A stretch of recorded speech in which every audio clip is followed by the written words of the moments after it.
फिरत्या चाकावरती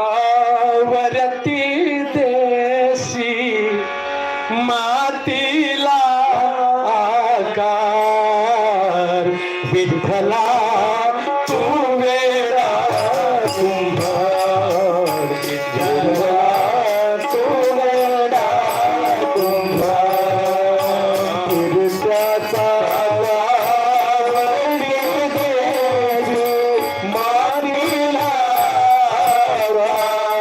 विठ्ठला तू वेडा कुंभार विठ्ठला तू वेडा कुंभार तूच घडविसी तूच घडविसी कुरवाडीसी धोतोडीसी नकळे यातून काय धोनीसी तेची डोळे परिणीसी दयापुणे वंदा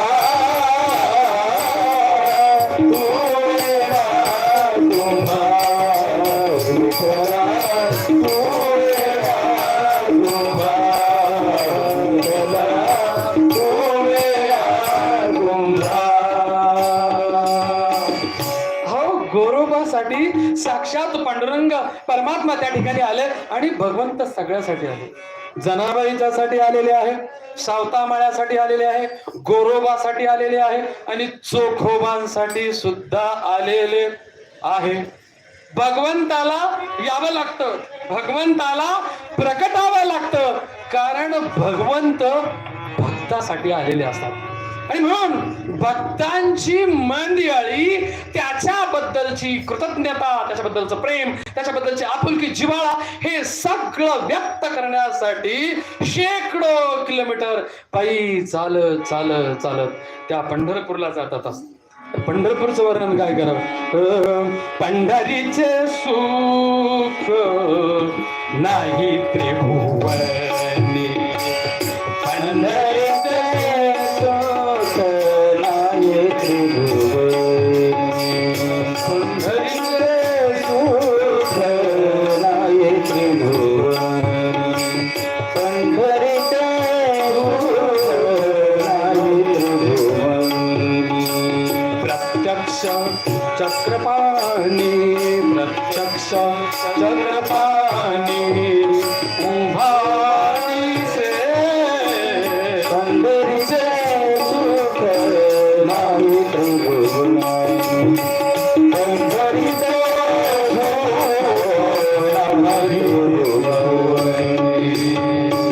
पंढरीचं वर्णन काय करावं? जेव्हा नव्हते चराचर तेव्हा होते पंढरपूर. आणि पंढरपुरामध्ये सगळे भक्त खेळ मांडीला बाळवंडी गाई नाचती वैष्णव आई हो. बाळवंटाचं वर्णन काय करावं?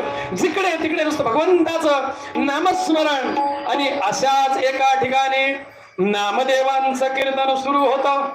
त्या ठिकाणी गोरोबा काका, रामी आणि संती त्या ठिकाणी कीर्तनाला जाता येतं. आणि आपण सुरुवातीला सांगितलं नामदेवाची अमृत तुल्यमानी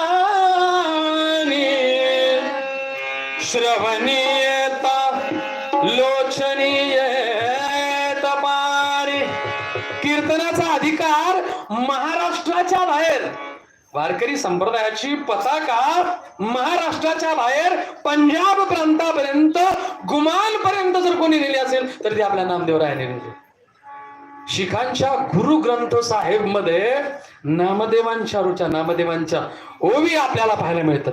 जेवढा महाराष्ट्र त्यांना मानतो तेवढा अवघा भारत. अशा नामदेवांच्या कीर्तनामध्ये गोरोबा काका बसलेले आहे, संती बसलेली आहे, रामी बसलेली आणि त्या ठिकाणी नामाचा गजर चालू आहे.